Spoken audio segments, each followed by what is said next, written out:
हो गया। चलिए परिभाषित करेंगे फ्लक्स घनत्व, फ्लक्स डेंसिटी। इसको समझा रहे थे बालक, फ्लक्स घनत्व को एक बार समझिए।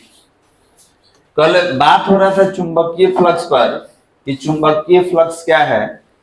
तो हमने बात किया था किसी क्षेत्र के लंबवत गुजरने वाले चुंबकीय बल रेखाओं की संख्या को चुंबकीय फ्लक्स कहा जाता है। तो एक टोटल क्षेत्र से, टोटल एरिया से गुजरने वाले चुंबकीय बल रेखाओं की संख्या को चुंबकीय फ्लक्स कहा जाता है। लेकिन हमारा जो टॉपिक है फ्लक्स घनत्व है, तो इसमें ध्यान देंगे जब घनत्व आ जाए तो प्रति इकाई क्षेत्रफल के लिए, प्रति इकाई आयतन के लिए गणना होता है। तो सतह के पास आयतन तो होता नहीं है, क्षेत्रफल होता है।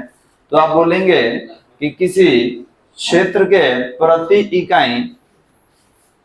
इकाई क्षेत्रफल में गुजरने वाली चुंबकीय बल रेखाओं की संख्या को चुंबकीय फ्लक्स कहा जाता है। मतलब टोटल से नहीं, टोटल के इकाई क्षेत्रफल से, टोटल में से इकाई क्षेत्रफल से गुजरने वाली चुंबकीय बल रेखाओं की संख्या को फ्लक्स घनत्व कहा जाएगा। तो लिखेंगे, परिभाषित किया जाए, किसी पदार्थ के इकाई क्षेत्रफल के लंबवत, किसी पदार्थ के इकाई क्षेत्रफल के लंबवत,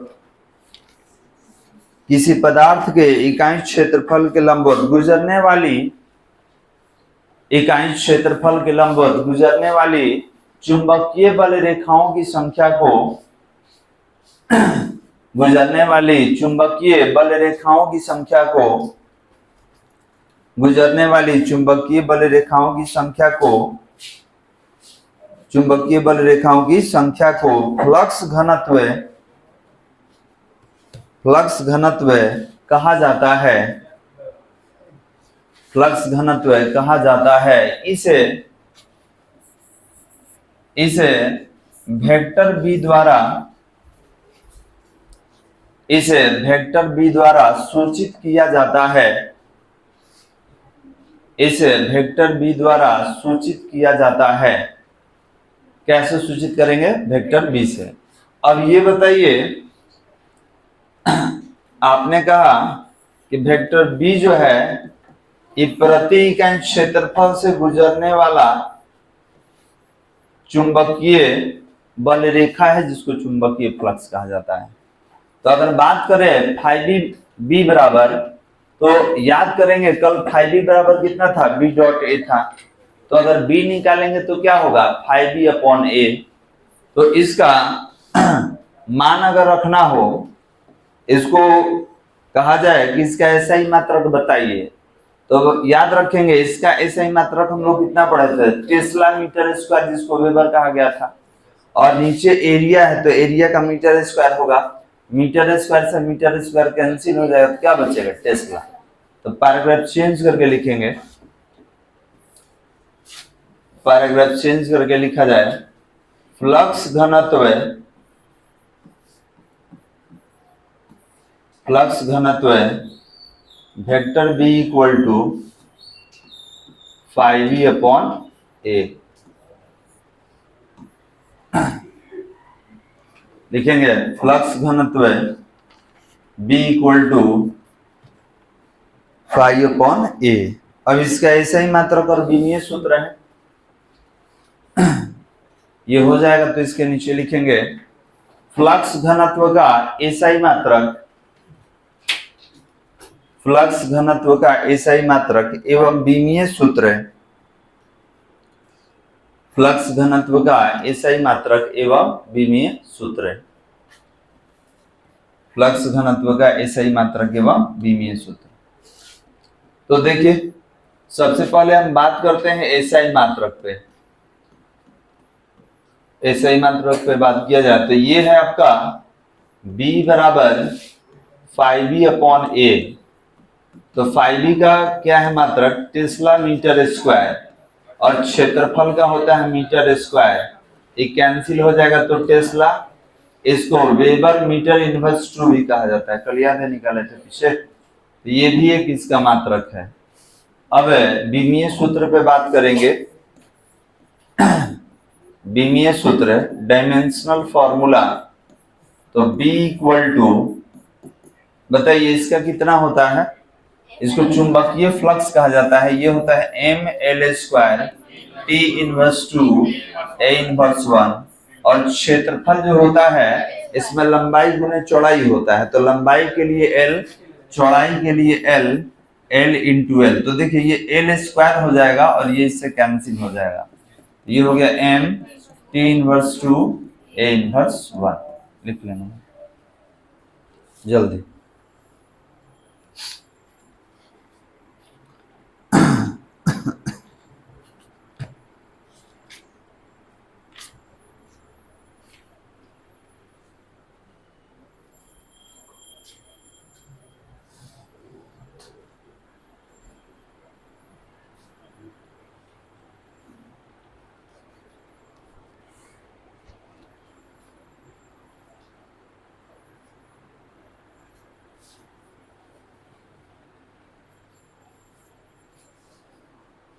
हो गया वाला, चलिए हो गया, तो आगे हेडिंग दिया जाए। आगे हेडिंग देंगे चुंबकन की तीव्रता, आगे हेडिंग दिया जाए जिनका हो गया है चुंबकन की तीव्रता, इंटेंसिटी ऑफ मैग्नेटाइजेशन, चुंबकन की तीव्रता, हटा दे इसको,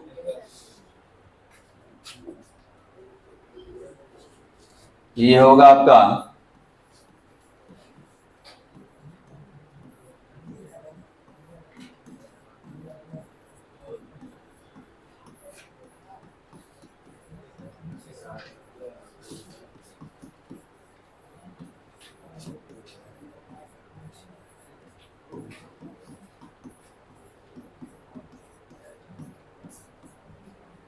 हेडिंग दिया जाए चुंबकन की तीव्रता,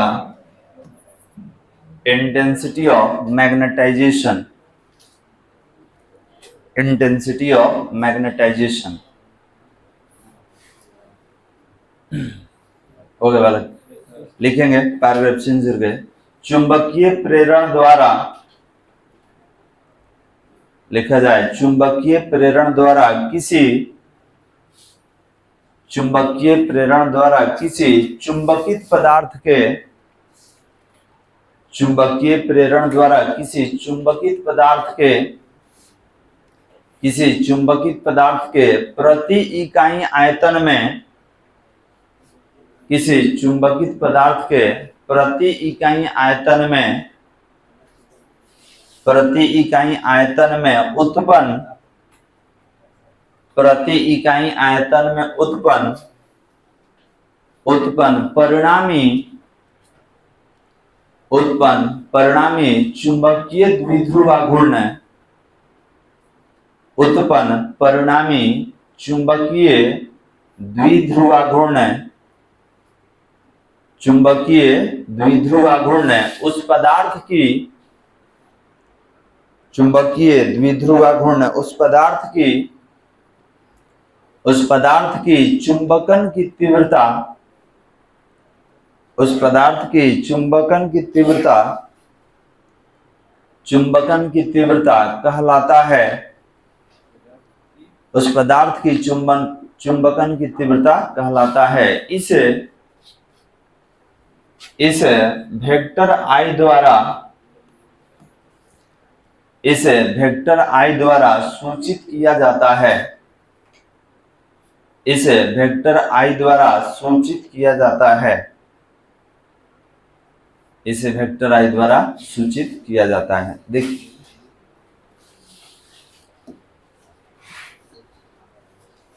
तो ध्यान देंगे ये चुंबकन का तीव्रता क्या है, तो पहले एक वर्ड से परिचित हो जाइए, चुंबकित करना, किसी पदार्थ को कहा जाए चुंबकित कर दीजिए, मैग्नेटाइज कर दीजिए, तो याद रखेंगे किसी पदार्थ को आप चुंबकित कैसे करेंगे, तो अलग अलग विधि है। हम लोग चुंबकित करने के लिए सिंगल टैप, डबल टैप और इलेक्ट्रोमैग्नेटिज्म का यूज करते हैं। तो यहाँ पर चुंबकित करने का मतलब ये है कि आपके पास चुंबक है, और कोई चुंबकीय पदार्थ दिया गया, हमको लोहा दिया गया या कोई मैग्नेटिक मटेरियल दिया गया, हम वो दोनों को सटा के रख दिए, तो आप देखेंगे कि जिसके साथ कांटेक्ट में रखिएगा उसमें भी कुछ चुंबक का गुण आ जाता है। अगर हमारे पास ये मैग्नेटिक रिंग है तो देखिए इसमें ऑलरेडी एक मैग्नेट सटा हुआ है, इसमें आयरन भी है, ठीक है। तो अभी ये ध्यान देंगे, अभी ये आयरन है, केवल मैग्नेटिक प्रॉपर्टी नहीं है, लेकिन जैसे ही इसके कांटेक्ट में आया अभी ये भी मैग्नेट हो गया, अभी चुंबकित हो गया है। अब इसमें देखिए ये भी जुड़ गया है ना बालक, तो ये ऑलरेडी मैग्नेटाइज हो गया है, चुंबकित हो गया है। क्यों? तो चुंबक के संपर्क में है। क्लियर है? तो इसका मतलब ये है कि ये चुंबक अपना गुण इसको दिया होगा, बिल्कुल। तो याद रखेंगे इसमें होता क्या है, चुंबकन की तीव्रता में क्या होता है, तो हम लोग जो तीव्रता निकालते हैं प्रति इकाई आयतन के लिए निकालते हैं, और चुंबकन की तीव्रता क्या है, तो याद कीजिए आपको बताया गया था कि चुंबक के पास, सामने देखो इधर, चुंबक के पास डाइपोल होता है, उत्तरी ध्रुव और दक्षिणी ध्रुव, और जैसे आवेश में हम लोग क्यों लेते हैं, तो चुंबक में ध्रुव प्रबलता लिया जाता है, एक नॉर्थ का भी होता है एक साउथ का भी होता है। तो यहाँ पर ये जो द्विध्रुव घूर्ण है हम लोग प्रति इकाई आयतन के लिए गणना कर रहे हैं। जैसे चुंबकन की तीव्रता हमने लिखा I, और ये क्या होगा, तो ये होगा आपका चुंबकीय द्विध्रुव आघूर्ण, और ये हो गया आयतन। तो ध्यान देंगे हमें चुंबकीय द्विध्रुव आघूर्ण ही निकाल रहे हैं, लेकिन किसके लिए, तो प्रति इकाई आयतन के लिए। मान लीजिए कि मेरे पास कोई मैग्नेट है नॉर्थ पोल और साउथ पोल का, तो हम टोटल के लिए नहीं, इसके इकाई आयतन के लिए हम लोग मैग्नेटिक डाइपोल मोमेंट निकाल रहे हैं, इकाई आयतन के लिए। तो जब इकाई आयतन के लिए अगर यही चुंबकीय द्विध्रुव आघूर्ण निकालिएगा तो उसको हम क्या कहेंगे, चुंबकन की तीव्रता। अब सवाल ये है कि सर इकाई के लिए कैसे निकाला जाता है, तो देखिए इकाई आयतन के लिए कैसे निकालेंगे, तो ये तो मेरा फॉर्मूला हो गया, इसको अभी आगे तोड़ेंगे। तो ये बताइए चुंबकीय द्विध्रुव आघूर्ण को हम लोग कैसे पढ़े हैं, वेक्टर M से, कैपिटल M होगा, और आयतन को भी लिखा जाए। अब इसको थोड़ा सा अलग अलग करेंगे, तो यहाँ साफ दिख रहा है कि प्रति इकाई आयतन के लिए, किसी चुंबक के प्रति इकाई आयतन के लिए जो चुंबकीय द्विध्रुव आघूर्ण आप निकालेंगे उसी को क्या कहा जाता है, चुंबकन की तीव्रता। अब आगे चल के पढ़ना है चुंबकन क्षेत्र की तीव्रता, इसका एक क्षेत्र भी होता है। तो अभी हम लोग क्षेत्र नहीं पढ़ रहे, अभी हम लोग केवल चुंबकन का तीव्रता पढ़ रहे हैं वाला। तो यहाँ पर अगर लिखना हो तो ये हो जाएगा वेक्टर I बराबर, ध्यान देंगे उसको अगर तोड़ा जाए तो m इंटू 12 हो जाएगा। EM का नाम बताइए क्या है, ध्रुव प्रबलता, आपको बताया गया था, देख लीजिए जो नहीं पढ़े होंगे। वेक्टर M बराबर m इंटू 12 होता है, इसको कहा जाता है चुंबकीय द्विध्रुव आघूर्ण। चुंबकीय द्विध्रुव आघूर्ण कितना होगा, तो ध्रुव प्रबलता गुणा चुंबकीय अक्ष की लंबाई, लेंथ ऑफ मैग्नेटिक डाइपोल होता है। इसको हम हटा रहे हैं, तो याद रखेंगे, एक स्टेप बढ़ा भी देंगे जिनको नहीं समझ में आ रहा होगा। ये वहां पर है m अपॉन v है, इसको आयतन कहा जाता है, वॉल्यूम। अभी से वेलोसिटी मत पढ़ लीजिएगा, यहाँ पर आयतन है तो ये डाइपोल मोमेंट है, तो इसके लिए m इंटू 12 हो गया, और ये आयतन है तो आयतन में L into B into H होता है। क्लियर है वाला? तो अब इसको भी हम चेंज करने वाले हैं, कैसे चेंज करेंगे, तो देखिए ये होगा m इंटू 12, और इसको लिखने वाले हैं a इंटू 12। क्लियर है? अब सवाल ये है कि सर आप L into B into H को आप कैसे कन्वर्ट कर दिए, थोड़ा सा देखिए, आप समझिए। इधर आयतन में आपने बोला कि लंबाई गुने चौड़ाई गुने ऊंचाई होता है, तो लंबाई गुने चौड़ाई को क्षेत्रफल कहा जाता है। और मान लीजिए कि मेरे पास एक चुंबक है, इसमें नॉर्थ पोल और साउथ पोल है, तो दूरी 12 होता है ना जी, यहाँ से यहाँ तक, तो यही ना आपका ऊंचाई हो गया। हम पूछेंगे बताइए नॉर्थ से साउथ, साउथ से नॉर्थ तक का कितना हाइट है, तो इस हाइट का नाम आप कितना लीजिएगा 12। इसको लेंथ ऑफ डाइपोल कहा जाता है, चुंबकीय अक्ष का लंबाई कहा जाता है। तो ये एच को नहीं लिख के 12 लिख सकते हैं। अब फिर ये भी कहिएगा सर तीर कहाँ दिए हैं, डायरेक्शन होता है जी, जो आप 12 लेते हैं लेंथ का डायरेक्शन होता है। याद कीजिए चुंबकीय द्विध्रुवाघूर्ण का डायरेक्शन कहां से कहां बताया गया है, south pole to north pole. तो याद रखेंगे जब किसी लंबाई का कोई खास दिशा आ जाए तो सदिश हो जाता है। केवल लंबाई रहे तो वह दिशा है, लेकिन लंबाई का जब दिशा मेंशन हो जाएगा कि साउथ से नॉर्थ तो वेक्टर हो जाता है। इसके ऊपर क्या ले लेंगे, तीर। तो समझ में आ रहा है कैसे हटाए हैं। लंबाई होने चौड़ाई को क्षेत्रफल बना लिया गया, और ये जो ऊंचाई है ये 12 है, और 12 सदिश है। क्यों, क्योंकि इसका डायरेक्शन होता है फ्रॉम साउथ टू नॉर्थ। चलिए इसको हटाते हैं। अब यहाँ आप लिख भी सकते हैं, आप लिख सकते हैं कि हम लोग वॉल्यूम को, आयतन को हटाए हैं, लंबाई गुने चौड़ाई गुने ऊंचाई, और यहाँ पर ये दोनों हट के क्षेत्रफल हो गया, और ऊंचाई जो है ये 12 में कन्वर्ट हो गया। क्लियर है बालक। जो आप चेंज करेंगे उस सामने लिखना पड़ेगा कि हम चेंज कैसे किए हैं। कुछ कैंसिल हो रहा है, तो यहाँ पर 12 से 12 कैंसिल हो जाएगा, तो ये हो गया आपका vector I equal to m upon a। तो देखिए एक और फॉर्मूला मिल गया जी, प्रति इकाई क्षेत्रफल के लिए जो ध्रुव प्रबलता होगा उसको क्या कहेंगे, चुंबकन की तीव्रता। वहां देखिए वहां आयतन के साथ आ गया, और यहाँ पर क्षेत्रफल के साथ आ गया कि प्रति इकाई क्षेत्रफल का जो ध्रुव प्रबलता होगा उसी को क्या कहेंगे, चुंबकन का तीव्रता। आप यहां से यहां तक लिख लीजिए।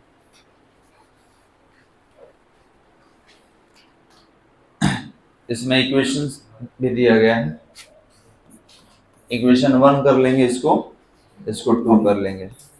दो फार्मूला है, आप इसे भी परिभाषित कर सकते हैं।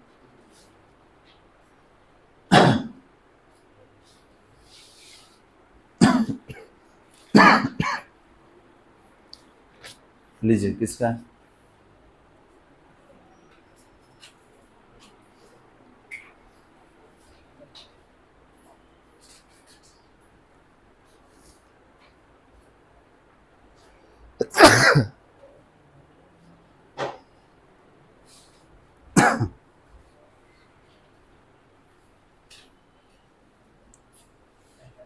हो गया बालक। तो देखिए इससे भी एक परिभाषा हमको दिख रहा है, यहां से भी लिख सकते हैं कि प्रति इकाई क्षेत्रफल में जो ध्रुव प्रबलता होगा उसको क्या बोलेंगे, चुंबकन की तीव्रता। लिखा जाए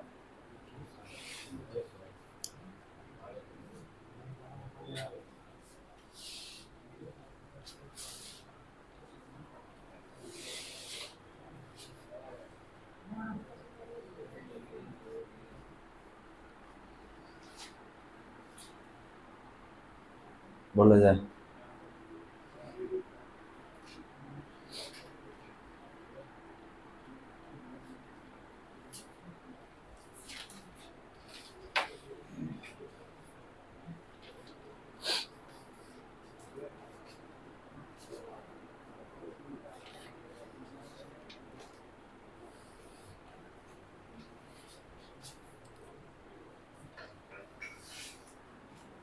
लिखेंगे समीकरण 2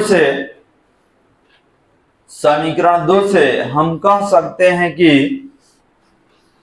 समीकरण 2 से हम कह सकते हैं कि प्रति इकाई क्षेत्रफल के लिए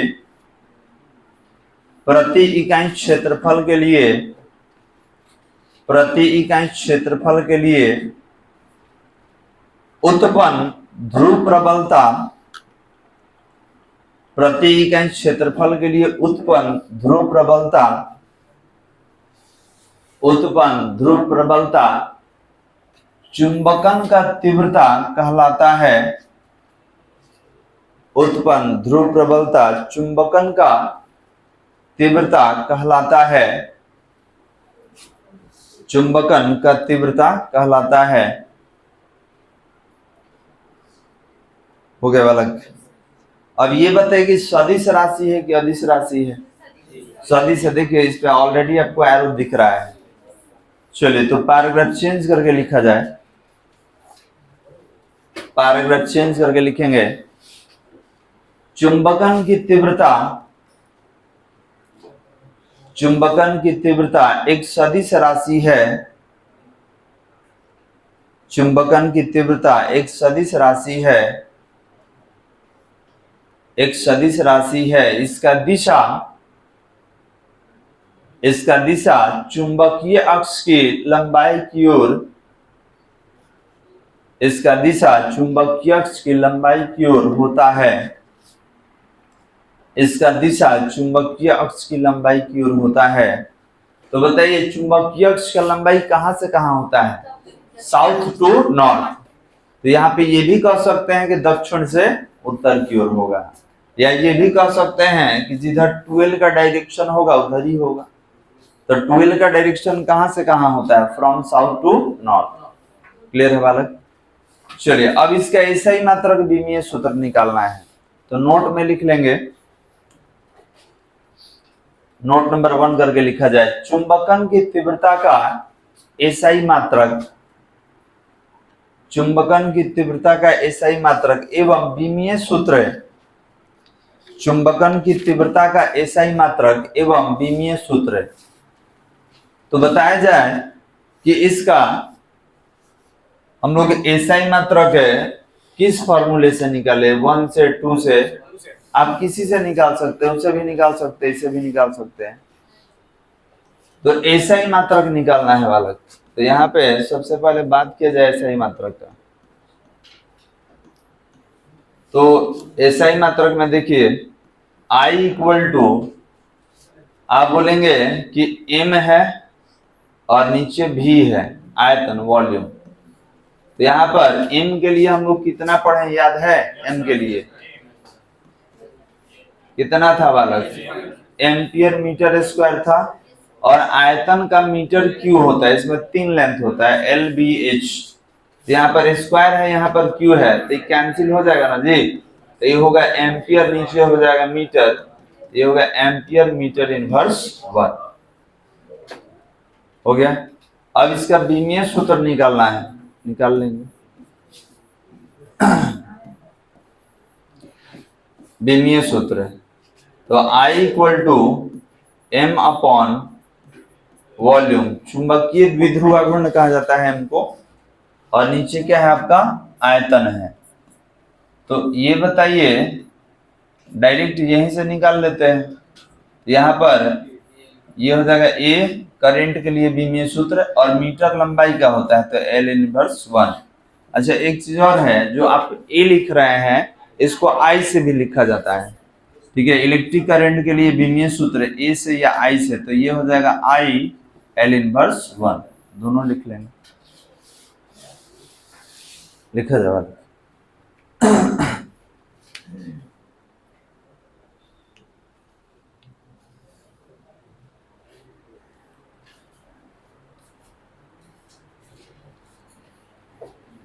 अब इसके बाद हमको पढ़ना होगा चुंबकन क्षेत्र की तीव्रता।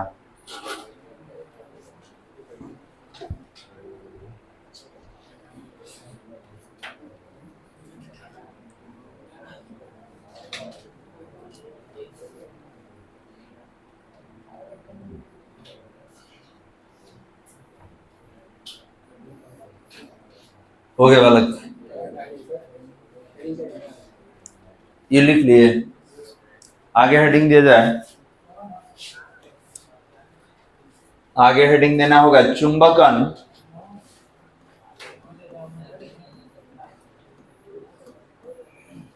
चुंबकन क्षेत्र की तीव्रता,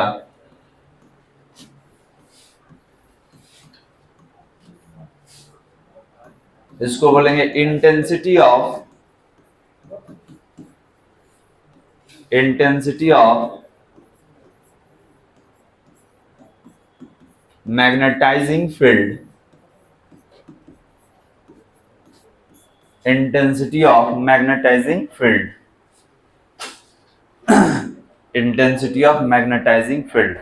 तो ध्यान देंगे, अभी जो पढ़े थे हम लोग वो चुंबकन का तीव्रता था, मतलब किसी चुंबक के अंदर प्रति इकाई आयतन के लिए जो चुंबकीय द्विध्रुव घूर्ण निकाले थे वही चुंबकन का तीव्रता था।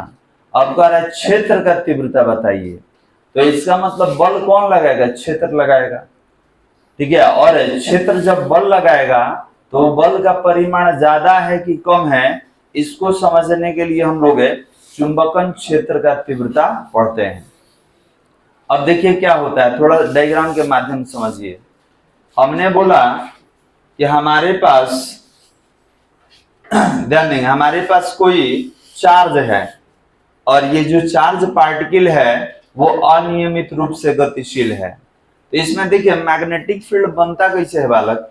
मैग्नेटिक फील्ड बनने के लिए क्या होता है? तो याद रखेंगे एटम के अंदर जो इलेक्ट्रॉन होते हैं वो न्यूक्लियस के चारों तरफ रिवॉल्व करते हैं। और आप पढ़ चुके हैं कि अगर ये कोई कंडक्टर है, इससे करंट फ्लो हो रहा है, या किसी भी सराउंडिंग पाथ पे या सर्कुलर पाथ पे आप करंट का फ्लो कीजिएगा तो मैग्नेटिक फील्ड जनरेट करता है। कहाँ पढ़े थे? टोरॉइड, याद है? टोरॉइड में पढ़े थे हम लोग। तो याद रखेंगे कि इलेक्ट्रॉन अगर सर्कुलर पाथ पे चलता है तो मैग्नेटिक फील्ड क्रिएट करेगा। इसके नॉर्थ में और साउथ में क्या बनेगा? मैग्नेटिक फील्ड, ठीक है। किसी ने क्वेश्चन भी पूछा था कि सर एक स्थिर आवेश क्या उत्पन्न करता है? तो एक स्थिर आवेश केवल विद्युतीय क्षेत्र उत्पन्न करेगा, जबकि एक गतिशील आवेश विद्युतीय क्षेत्र के साथ साथ चुंबकीय क्षेत्र भी उत्पन्न करता है। तो याद रखेंगे इलेक्ट्रॉन जहां सर्कुलर पाथ पे घूम गया तो वो विद्युतीय क्षेत्र के साथ साथ चुंबकीय क्षेत्र भी बनाता है। अब हमने बोला कि मान लेते हैं कि हमारे पास जो चार्ज पार्टिकल है कुछ इस तरीके से रेंडमली मूव कर रहे हैं, ठीक है। कोई इधर है कोई इधर है, इस तरीके से समझने के लिए। लेकिन जैसे ही इसको उठा के किसी चुंबकीय क्षेत्र में रख दिया जाए, जैसे इसको अभी हम थोड़ा साइड कर लेते हैं, हमने बोला कि एक काम कीजिए, यहां पर कोई मैग्नेट ले लीजिए और यहां पर एक मैग्नेट ले लेंगे। ये नॉर्थ पोल, ये साउथ पोल, नॉर्थ पोल और साउथ पोल। अब आपको क्या करना है, तो ये जो आप एलिमेंट लिए हैं मैग्नेटिक मटेरियल, इसको उठा के यहाँ रख देना है। तो जैसे ही उठा के रखिएगा तो ये ऐसे रहेगा नहीं, क्षेत्र इस पर बल लगाएगा, और जब बल लगाएगा तो ये क्या होगा, किसी एक डायरेक्शन में इसको अरेंज कर देगा। किसी एक डायरेक्शन में ये सबको अरेंज कर देगा कुछ इस तरीके से। समझ में आ रहा है? तो बताइए चुंबक बल लगाया है कि उसका क्षेत्र बल लगाया है? क्षेत्र बल लगाया है। तो याद रखेंगे इसको कहा जाता है चुंबकन क्षेत्र की तीव्रता, ठीक है। अब क्षेत्र का प्रबलता कम रहेगा तो कम बल लगाएगा, क्षेत्र का प्रबलता ज्यादा रहता है तो ज्यादा बल लगाएगा। कोई दिक्कत वाले समझने में? तो आप बोलेंगे सर यहाँ पर हम लोग ये क्या है, तो दो चुंबक के बीच में इस पदार्थ को रख दिया गया, फिर देखा गया कि इसके अंदर आवेश का जो ओरिएंटेशन है वो किस तरीके का है, कैसे था। पहले तो रैंडम मोशन कर रहा था, इधर उधर सब जा रहा था, लेकिन अभी देख रहे हैं कि अरेंज हो गया इन द सेम डायरेक्शन। तो ये खुद से हुआ है कि चुंबकीय बल के प्रभाव से हुआ है। चुंबकीय बल करंट में भी पढ़े थे, याद कीजिए वहां भी, जैसे ही इलेक्ट्रिक फील्ड लगाते थे सब इलेक्ट्रॉन, वही ना अनुगमन वेग पढ़े थे, उसको अपवाह वेग या संवहन वेग के नाम से भी जाना जाता है। चलिए तो इसको परिभाषित करेंगे, चुंबकन क्षेत्र की तीव्रता लिखा जाए वह परिमाण या सीमा, लिखेंगे वह परिमाण या सीमा जहां तक चुंबकीय क्षेत्र में स्थित, वह परिमाण या सीमा जहां तक चुंबकीय क्षेत्र में स्थित, जहां तक चुंबकीय क्षेत्र में स्थित किसी पदार्थ को, चुंबकीय क्षेत्र में स्थित किसी पदार्थ को, चुंबकीय क्षेत्र में स्थित किसी पदार्थ को चुंबकित किया जा सकता है, किसी पदार्थ को चुंबकित किया जा सकता है, चुंबकित किया जा सकता है, उसे चुंबकन क्षेत्र की तीव्रता, उसे चुंबकन क्षेत्र की तीव्रता कहते हैं,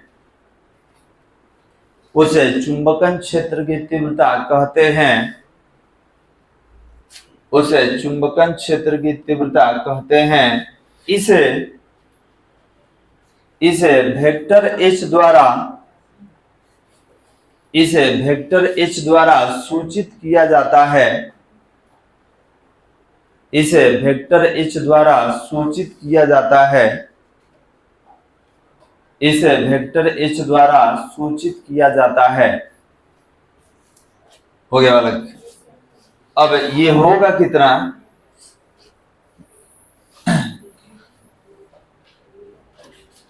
देखिए, तो आपने बोला कि ये हो जाएगा वेक्टर H,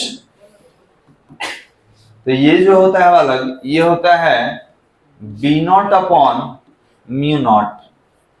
अब कहिएगा सर बी तो सुने थे, ये बी नॉट क्या है, तो ध्यान देंगे इसके ऊपर वेक्टर का भी सिंबल दे दिया जाए, क्योंकि ये वेक्टर क्वांटिटी है। बी नॉट क्या है, तो अगर बी लिख देंगे तो चुंबकीय क्षेत्र का तीव्रता हो गया, और नॉट लगा दिए तो किस माध्यम के लिए, वायु या निर्वात के लिए। क्लियर है बालक। उसी तरीके से अगर यहाँ पर म्यू है तो ये माध्यम का चुंबकशीलता है, लेकिन नॉट लग गया तो किसके लिए हो गया, निर्वात या वायु के लिए हो गया। ठीक है, इसको निरपेक्ष चुंबकशीलता कहा जाता है। इसका अपना एक वैल्यू होता है, कितना होता है value, 4 pi into 10 to the power -7 tesla metre ampere inverse 1, पढ़ा ना जी। चलिए, तो याद रखिएगा नॉट लग गया इसका मतलब निर्वात या वायु के लिए हम लोग ये लिए हैं, लिख लेंगे इसको।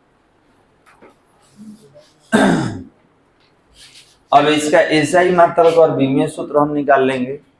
एक चीज और ध्यान दीजिएगा, जिसके ऊपर वेक्टर सिंबल रहेगा ये सदिश राशि है, इसका अपना एक डायरेक्शन होता है, और इसका डायरेक्शन कहाँ होगा, तो जिधर चुंबकीय क्षेत्र की तीव्रता का दिशा होगा।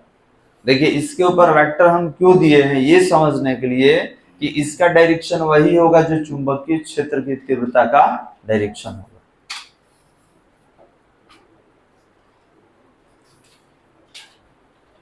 हो गया।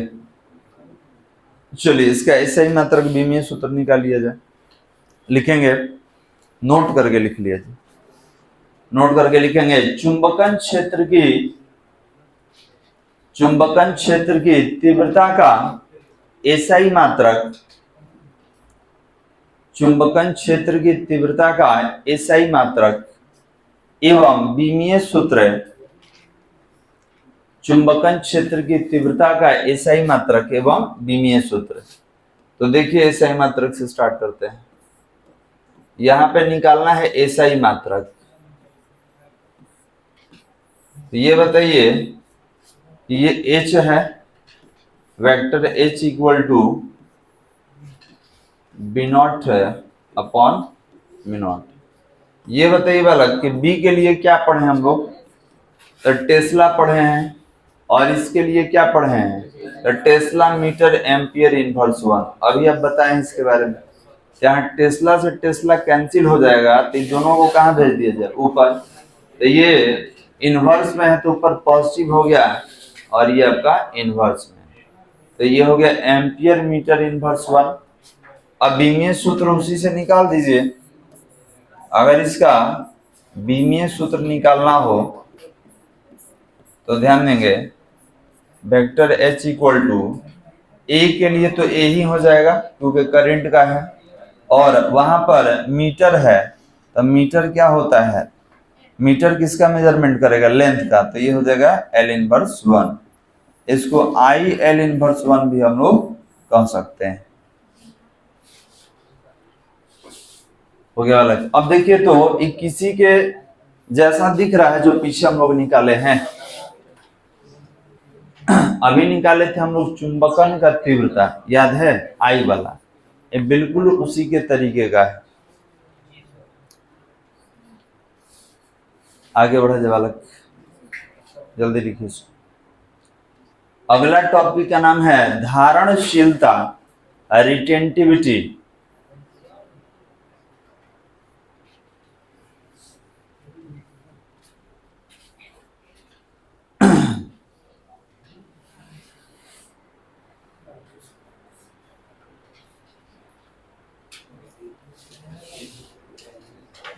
हटा दिया जाए। तो समझ में आया बालक, चुंबकन क्षेत्र का तीव्रता क्या है कि किसी चुंबक का अपना एक क्षेत्र होता है और उस क्षेत्र का प्रबलता होता है कि ये किसी दूसरे पदार्थ को कितना चुंबकित करेगा, कम करेगा या ज्यादा करेगा। तो उसी परिमाण को हम लोग क्या कहते हैं, चुंबकन क्षेत्र की तीव्रता। चलिए आगे हेडिंग दिया जाए धारणशीलता।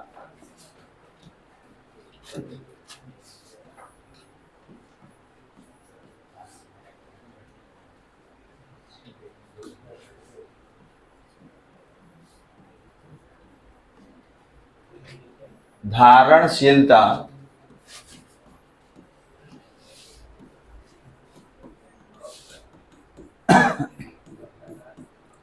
हेडिंग दिया जाए धारणशीलता, रिटेंटिविटी,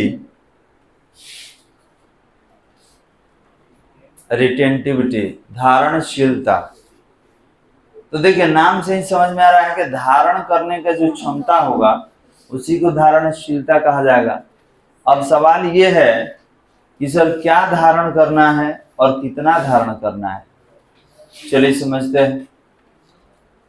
हमने बोला कि अगर हमारे पास कोई मैग्नेट है, ध्यान देंगे बालक, अगर हमारे पास कोई मैग्नेट है और इसके साथ एक और मैग्नेटिक मटेरियल हम लोग लाके इसे रख दे रहे हैं, तो अब ये पूरा का पूरा इसको चुंबक बना देगा। अब आपको क्या करना है कि छोटा छोटा एल्पिन लाना है और इसमें सटा देना है। तो अभी तो ये भी चुंबक ही है, ये जो आयरन है ये भी चुंबक है। क्यों? क्योंकि इसके संपर्क में है। अब आप छोटा छोटा एल्पिन लाकर इसमें सटा दीजिए और जब इसको आप अलग करेंगे तो आप देखेंगे कि वो एल्पिन इसी में सटा हुआ है। ठीक है, वो जो एल्पिन है छोटा छोटा ये इसमें सटा हुआ है। तो सवाल ये है कि सर जब चुंबक से अलग कर दिए तब तो ये चुंबक का गुण त्याग देना चाहिए था। तो ध्यान देंगे होता क्या है कि जब एक चुंबक किसी चुंबकीय पदार्थ को अगर चुंबकित करता है तो इसमें चुंबक का गुण अचानक समाप्त नहीं होता है। इसमें चुंबक का गुण धीरे धीरे तापमान से कम होता है। आपको याद होगा विचुंबकित करने का तरीका बताए थे कि अगर कोई चुंबक है और इसका चाहते हैं कि गुण कम कर दिया जाए, आप उसको गर्म कर दीजिए। तो हम क्या करेंगे कि जब इससे इसको हटा देंगे तो ये अचानक अपना गुण त्यागेगा नहीं, ये धीरे धीरे धीरे त्यागता है। समझ में आ रहा है? तो अगर ये अभी 100% मैग्नेट हो गया, ये अब इसके साथ कोई चुंबकीय पदार्थ लाइएगा, ये चुंबक लाइएगा तो ये तुरंत इसको इसे खींच ले रहा है ना जी, क्योंकि ये कंप्लीट मैग्नेट हो गया है। लेकिन जब इसको अगर हम हटा देंगे तो तापमान के साथ, ठीक है, आपका जो रूम टेम्परेचर है इस पर ये क्या होगा, ये अपना गुण धीरे धीरे त्याग देगा। ठीक है, ये 100% मैग्नेट था तो अभी 80% है। ठीक है, कुछ समय बाद 60% हुआ, 50 हुआ, 40 हुआ, 30 हुआ। समझ में आ रहा है? तो आप देखेंगे कि एक निश्चित तापमान पर ये जाके रुक जाता है, जैसे 10, 20, 30% पे रुक जाएगा। तो याद रखेंगे जितना ये धारण किया अलग होने के बाद, जितना ये अपने अंदर चुंबकीय गुण का धारण किए हुए है उसी को क्या बोलते हैं, धारणशीलता। समझ में आ रहा है? ये सटा हुआ रहेगा तब धारणशीलता नहीं निकालते हैं। जब इसको अलग कर देंगे चुंबक से और तब अलग करने के बाद देखा जाएगा कि भाई कितना चुंबकीय गुण रखे हुए हैं। ठीक है, जितना चुंबकीय गुण रखा होगा उसी को क्या बोलेंगे, इसका धारणशीलता। हम अलग कर दिए और देखेंगे इसमें 40% अट्रैक्शन का पावर है, 40% चुंबक का गुण है, तो बोलेंगे इसका धारणशीलता कितना है, 40%। कोई दिक्कत समझने में बालक? तो धारणशीलता धारण करने का क्षमता होता है कब, जब चुंबकीय पदार्थ को किसी चुंबक से अलग किया जाता है तब। आप प्रैक्टिकल करके देख सकते हैं या क्लास के बाद भी हम बता देंगे। इसमें क्या करना होगा कि इसमें एक एल्पिन को सटाना होगा और धीरे से इसको अलग कर लीजिएगा तो भी देखिएगा वो इसके साथ सटा ही रहता है। और जैसे जैसे तापमान टेम्परेचर के साथ ये रिएक्ट करेगा, ये एक एक एक छोड़ता चला जाएगा। मतलब इसका जो चुंबकीय गुण है वो तापमान के साथ धीरे धीरे क्या होता है, कम हो जाता है। चलिए तो इसको परिभाषित कर लिया जाए। लिखेंगे जब चुंबकीय बल घटकर शून्य हो जाता है, जब चुंबकीय बल घटकर शून्य हो जाता है, जब चुंबकीय बल घटकर शून्य हो जाता है, तब अवशिष्ट चुंबकत्व का मान, तब अवशिष्ट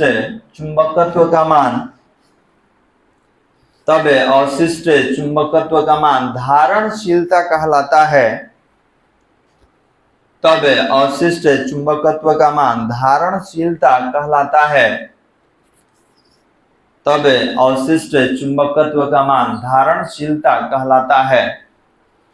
तो ध्यान देंगे, अवशिष्ट चुंबकत्व का मतलब क्या हुआ, तो चुंबकत्व का बचा हुआ गुण। ठीक है, जैसे अभी हमने बताया कि इसको अलग कर दिए, इसको चुंबक से अलग कर दिए, तो इसमें चुंबक का कुछ गुण बचा हुआ है, उसी को हम अवशिष्ट चुंबकत्व कह रहे हैं।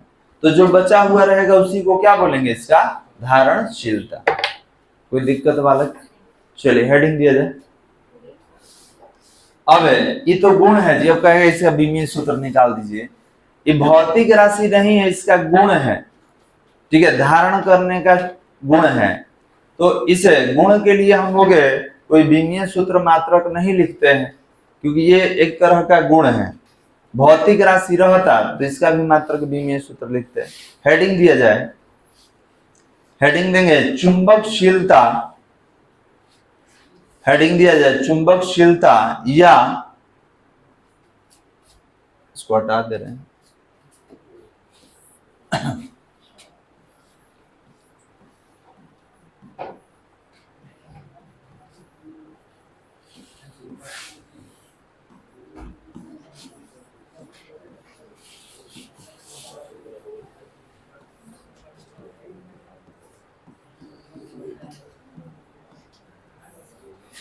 हेडिंग दिया जाए चुंबकशीलता या चुंबकीय पारगम्यता। चुंबकशीलता या चुंबकीय पारगम्यता।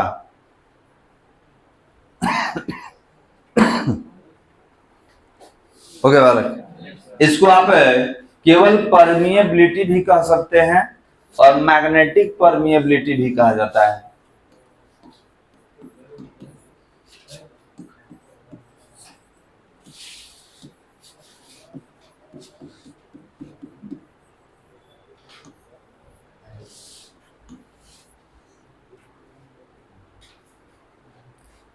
चुंबकशीलता या चुंबकीय पारगम्यता।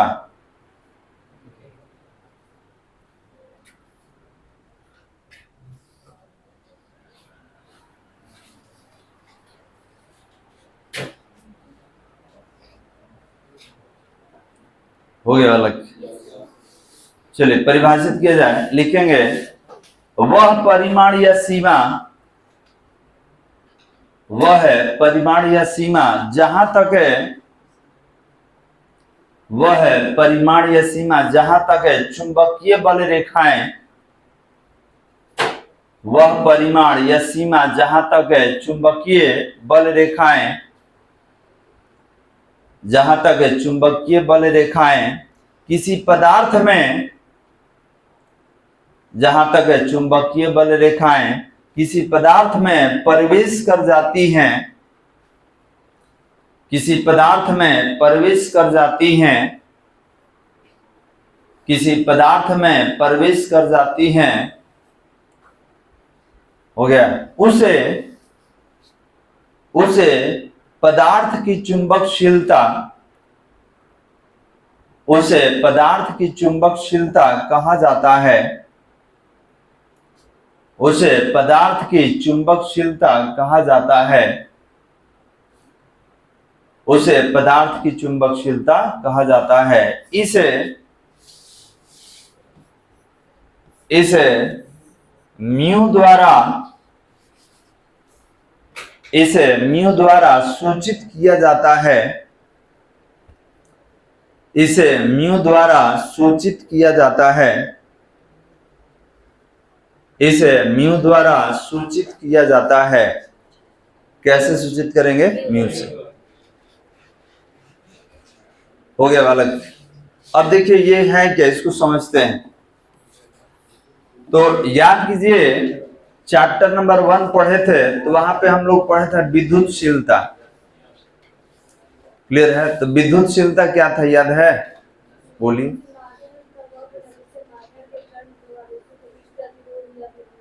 बहुत अच्छा।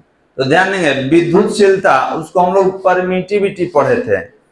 तो विद्युतशीलता क्या था कि माध्यम जो है अपने अंदर से होकर कितने बल रेखाओं को परमिट कर रहा है एक जगह से दूसरे जगह जाने के लिए। तो याद रखेंगे विद्युतशीलता क्या था, तो माध्यम द्वारा एक उत्पन्न प्रतिरोध था जिसमें विद्युत बल रेखा एक जगह से दूसरे जगह जाने के क्रम में अपने वास्तविक मान से परिवर्तित हो जाते थे। तो उसी तरीके से यहां भी चुंबकशीलता क्या है, तो कोई चुंबकीय पदार्थ अपने अंदर से कितना चुंबकीय बल रेखा को जाने दे रहा है, इसी को बोलते हैं चुंबकशीलता।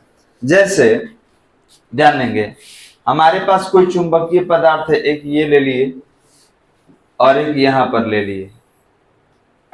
ये नॉर्थ पोल हो गया, साउथ पोल हो गया, नॉर्थ पोल और साउथ पोल। हमने बोला कि चुंबकीय बल रेखा होके गुजर रहा है।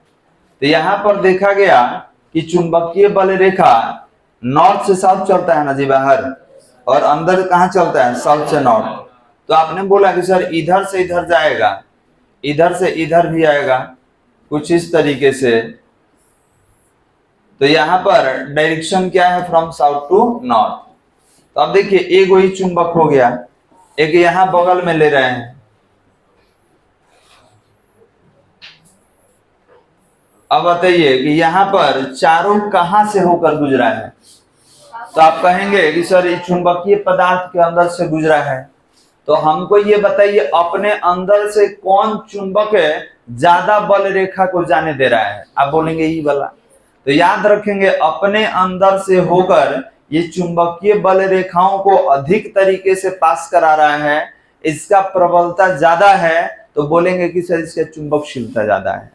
तो चुंबकशीलता मतलब क्या हुआ? ये जितने चुंबकीय बल रेखा हैं उन सभी को अपने अंदर से होकर पास कराता है। और ये क्या होगा? इसका चुंबकशीलता कम है, मतलब इस चुंबकीय बल रेखा पर उतना बल नहीं लगा पाएगा और अपनी ओर आकर्षित नहीं कर पाता है। तो इसमें क्या होगा कि दो बाहर से जा रहा है, दो अंदर से जा रहा है। उसमें क्या हो रहा है? चारों का चारों इसके अंदर से जा रहा है। तो आप बोलेंगे सर इसका चुंबकशीलता ज्यादा है, इसका चुंबकशीलता कम है। क्लियर है बालक? या करके एक और परिभाषा है, लिख लिया जाए। लिखेंगे किसी पदार्थ की चुंबकीय प्रेरण के परिमाण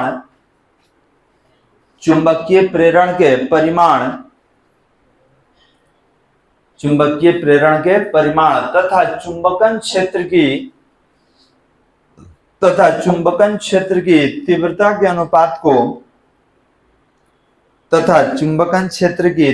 के अनुपात को चुंबकशीलता कहा जाता है। चुंबकशीलता कहा जाता है। हो गया बालक? चलिए इसका परिभाषा हम लोग लिखेंगे, लेकिन उससे पहले परिभाषा तो हो गया ना, ऐसे ही मात्रक और विमीय सूत्र लिखना है, फॉर्मूला लिखना है। तो एक डायग्राम के माध्यम से थोड़ा सा हमको बताइए कि किसका चुंबकशीलता ज्यादा है और किसका कम है।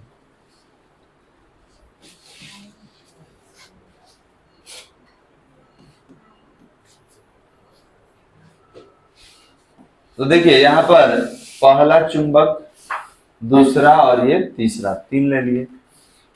अब यहाँ पर हम साउथ लेते हैं, नॉर्थ लेते हैं, साउथ नॉर्थ, साउथ नॉर्थ। और यहाँ पर देखा गया कुछ चुंबकीय बल रेखा है जो अगल बगल से गुजर रहा है।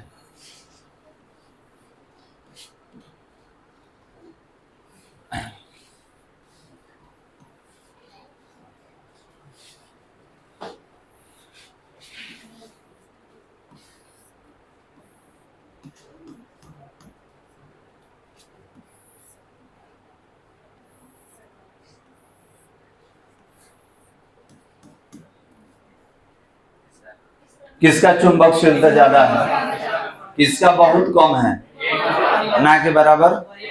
समझ में आ रहा है? तो याद रखेंगे कि जिसका चुंबकशीलता ज्यादा होगा मतलब वो अपने अंदर से अधिक चुंबकीय बल रेखाओं को परमिट करता है, मतलब गुजरने देता है। क्लियर है बालक? यही तो चुंबकशीलता है। अब सवाल ये है कि सर इसको हम लोग व्यक्त कैसे करते हैं? तो ध्यान देंगे, इसको व्यक्त करने के लिए सिंबल म्यू यूज किया जाता है। तो यहाँ पर अगर हमको लिखना हो कि चुंबकशीलता, अच्छा एक चीज और बताइए, चुंबकशीलता होता किसका है? माध्यम का होता है। माध्यम में जिससे आप जा रहे हैं तो आपके लिए माध्यम हो गया।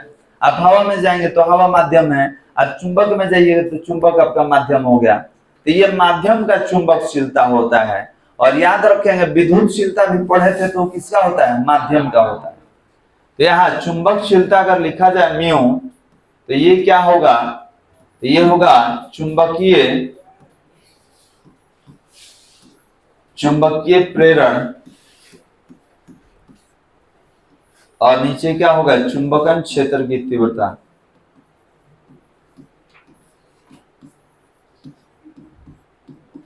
चुंबकन क्षेत्र की तीव्रता। हो गया बालक?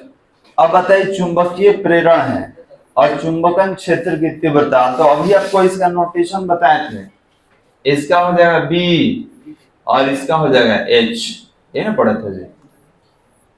तो लिख लीजिए, ये आपको फॉर्मूला हो गया कि mu equal to B upon H. अब इसका एसआई मात्रक और विमीय सूत्र आपसे पूछा जाएगा।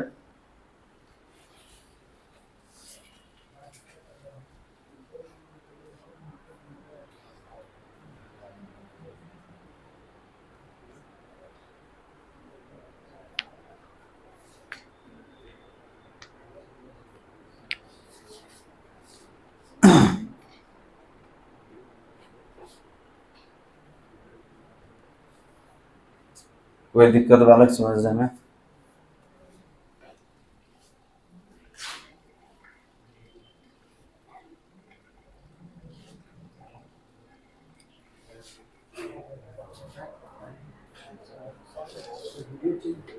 आए? अच्छा ठीक, बस इसके बाद कर लेंगे हम। हो गया जी? चलिए, इसका एसआई मात्रक और विमीय सूत्र हमको बताना होगा, नोट करके लिखेंगे। चुंबकशीलता का एसआई मात्रक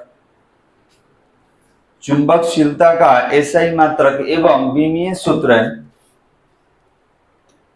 चुंबकशीलता का एसआई मात्रक एवं विमीय सूत्र,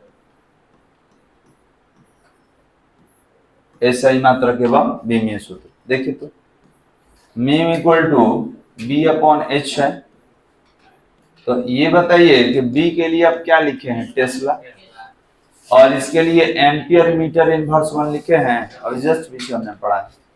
तो ये ऊपर जाएगा तो टेस्ला मीटर एम्पियर इनवर्स 1 हो जाएगा वाला। इसका एक और था, याद है क्या था? टेस्ला के लिए वेबर मीटर इनवर्स 2 होता है, और ये कितना हो जाएगा? Tesla weber metre inverse 2 ampere inverse 1। एक मिनट रुकिए, टेस्ला मीटर एम्पियर इनवर्स 1 है, तो इसके लिए हम लोग यूज करेंगे तो वेबर मीटर इनवर्स 2 होता है, एक मीटर 1 है, इसका एक्सपोनेंट 1 दे दिया जाए, एम्पियर इनवर्स 1, तो 2 में से 1 घट जाएगा, ये हो जाएगा वेबर, -2 में से +1 सब्ट्रैक्ट कर देंगे तो ये कितना होगा, weber metre inverse 1 ampere inverse 1। इसको भी लिख लिया जाए। एक और होता है हेनरी पर मीटर होता है ना जी, इसको लिख लिया जाए weber metre inverse 1 ampere inverse 1। एक और था हेनरी पर मीटर। जल्दी अब इसका बीमीय सूत्र निकालना है, इसी से निकाल लिया जाए।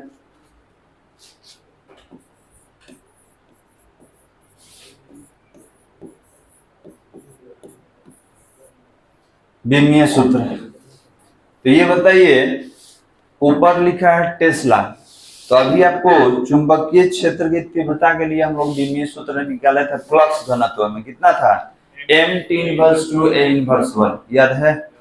तो इसके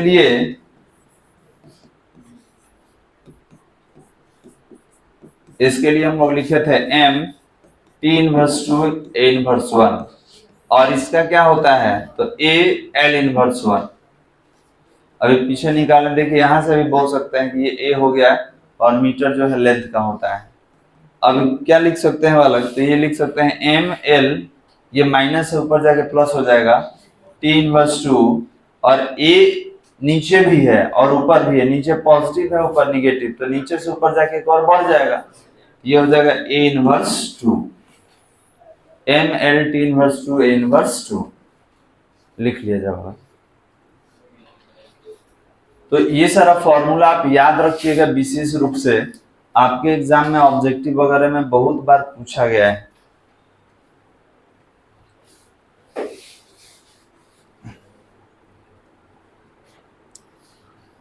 हो गया बालक, तो ये हम लोग चुंबकीय पदार्थ का गुण पढ़ रहे हैं, various properties of magnetic material है। हो गया बालक, लिख लिए। चलिए तो इसको यहीं पे रोकते हैं।